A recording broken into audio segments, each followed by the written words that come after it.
In this problem, we're going to be looking at how to find the slope and the y-intercept when given an equation in slope-intercept form. The given equation we're going to be looking at today is y is equal to 3x plus 2.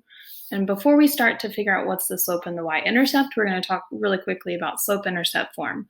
Slope-intercept form can be used with the following variables. Y is equal to mx plus v, where m can be replaced with a number, and that is going to represent your slope. When we talk about slope, you can have it thought about as a whole number, but if it's a whole number, you need to think about it as rise over run, and we'll talk about more of that later.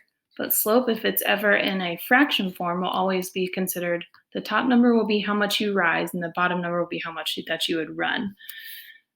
The other thing we want to make sure we know is what B represents, and B represents the y-intercept. So really, this is quite simple to find the slope and the y-intercept if you're given your equation in slope-intercept form. X will always be the same where it's paired up with slope, so it's the variable of slope, so you know what the slope is. And then y is just the name of the equation or function.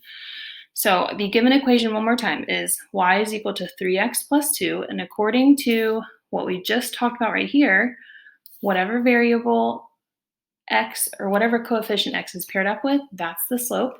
So the number 3 will be the slope. And 2 is in the spot where b is. It's a constant by itself. So that's going to be the y-intercept. Okay, so to answer this question, slope is equal to 3. You can also say it's equal to 3 over 1, because remember we talked about slope can be rise over run. And then the y-intercept is equal to 2.